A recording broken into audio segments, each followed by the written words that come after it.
Ce Mahamar du Rabbi Menachem Mendel Schneerson, ce discours chassidique, a été prononcé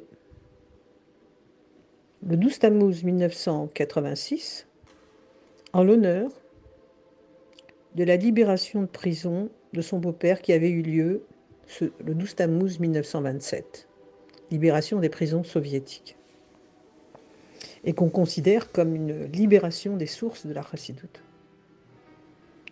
Ce Mahamar, ce discours chassidique s'intitule Odou Lachem Kitov Ki Leolam Chasdo, ce qui signifie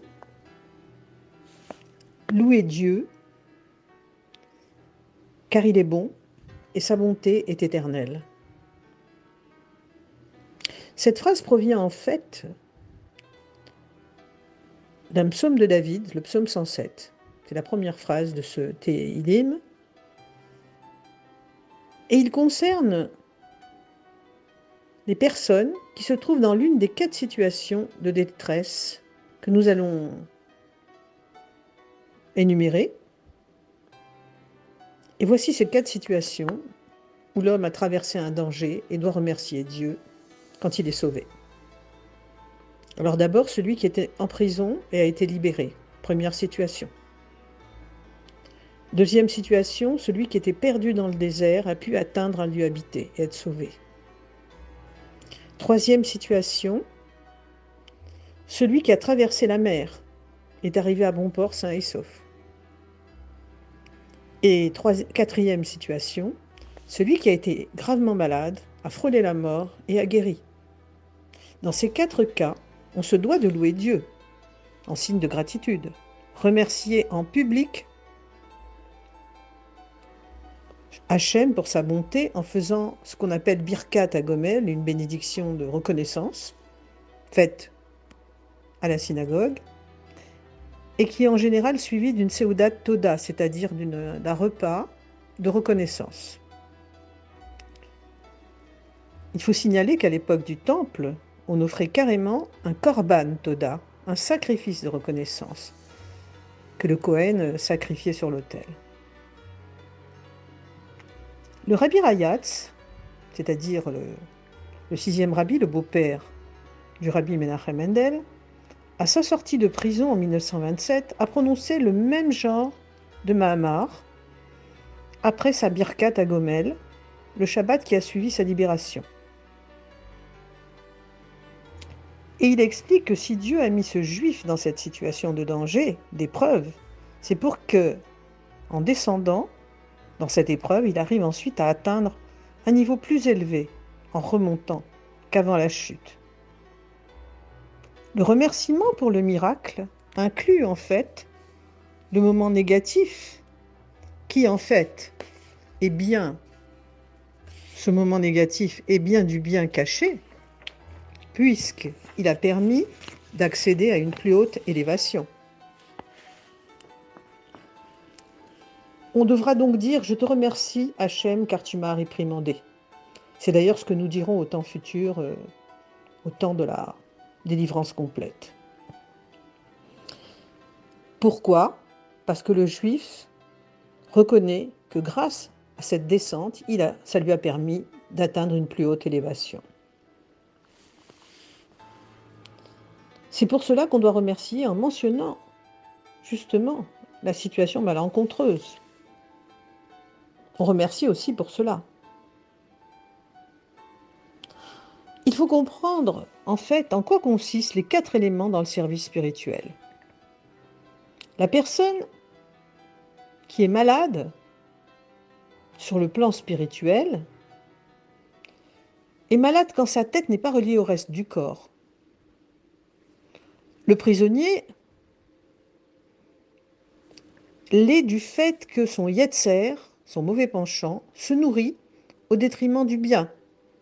Ainsi, le yetzer hara, le penchant au mal, encercle le yetzer tov, le penchant au bien de l'homme, et il l'empêche d'agir. Celui qui traverse la mer et en sort sain et sauf, cela représente celui qui est dans les tribulations de la parnassa, c'est-à-dire pour gagner sa vie. Il est perturbé, comme quelqu'un qui traverse des eaux agitées, furieuses.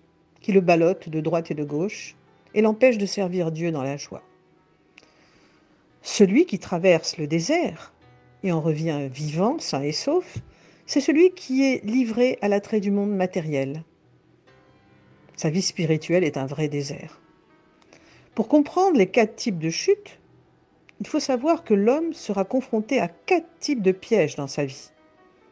Dans les brachot du matin, les bénédictions, nous disons Elokai neshama shenata tabi teora i. Hachem, l'âme que tu as mise en moi, est pure.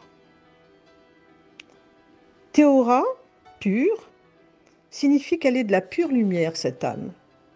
En effet, l'âme est descendue d'un lieu très élevé, elle vient d'Hachem lui-même, pour s'incarner dans un corps physique grossier. C'est une très grande chute, un exil de la Neshama. Mais au final, il en résultera une très grande élévation pour cette âme. C'est d'ailleurs le but de sa descente ici-bas, dans un corps.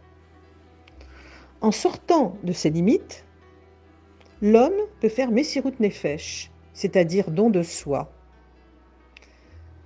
À ce moment-là, il s'attache à Dieu et trouve les forces nécessaires pour s'élever. C'est pourquoi il devra remercier Dieu pour la chute aussi, puisqu'elle lui a permis une grande élévation. En descendant dans l'épreuve, on a la qualité de contraindre le mal et de transformer le mal en bien et l'obscurité en lumière. Le malade qui a guéri a subi un bouchage du cerveau et du cœur qui l'a gêné dans son service de Dieu. Sur le plan le plus fin, il existe une autre sorte de maladie spirituelle, celle-là. Ainsi, l'homme qui n'a pas de Torah dans sa vie a une Neshama qui meurt de faim, littéralement. Le corps est nourri par la nourriture matérielle, mais l'âme a besoin de nourriture spirituelle. Le prisonnier enchaîné, c'est le bien enchaîné par le mal. Même cette déchéance-là est en vue d'une remontée. Enfin, celui qui descend dans la mer, puis en remonte, c'est celui qui est submergé par les tracas de la parnassa, c'est-à-dire de comment gagner sa vie, de vivre au quotidien. Dans le désert, par contre, celui qui s'y trouve a une vie dépourvue de Torah. C'est un désert spirituel car il est trop attaché au matériel. Mettons que la tribu de Zévouloun commerçait au bord de la mer, ses bateaux allaient faire du commerce, et il soutenait ainsi son frère Issachar qui lui étudiait la Torah. C'est pour ça qu'on disait que Issachar était dans ses tentes et Zévouloun était sur la mer. Donc ils se complétaient l'un l'autre. Dans Michelet, c'est-à-dire dans les proverbes du roi Shlomo, de Salomon, il est dit « Ceux qui la soutiennent seront heureux ». On parle de la Torah. Ceux qui soutiennent la Torah seront heureux.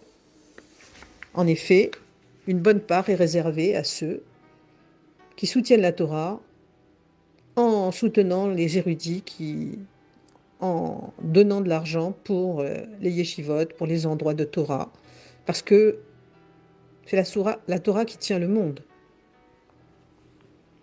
Le désert est l'endroit de résidence des serpents et des scorpions, c'est-à-dire des forces du mal. Celui qui le traverse ne doit pas seulement en sortir intact, mais il doit transformer ce désert en un lieu habitable.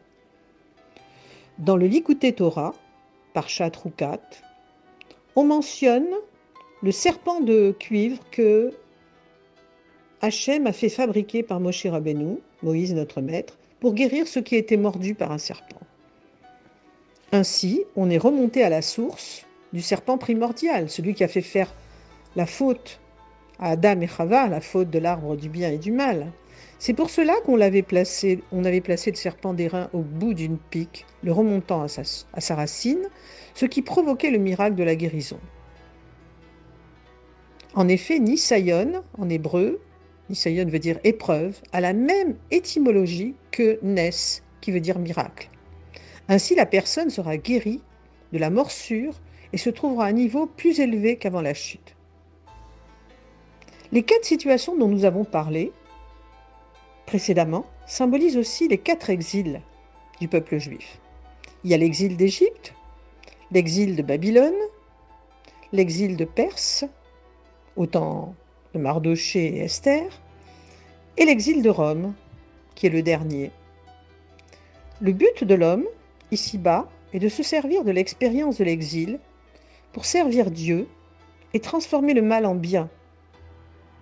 Aujourd'hui, nous comprenons que la faute du veau d'or a été nettoyée par les cendres de la vache rousse. En effet, celle-ci nettoie la faute de son fils, puisqu'elle abroge la mort. On sait que pour se purifier d'avoir touché un mort, il fallait se faire asperger par le Cohen par les cendres de la vache rousse. Et que la dernière vache rousse sera celle que le Mashiach fera.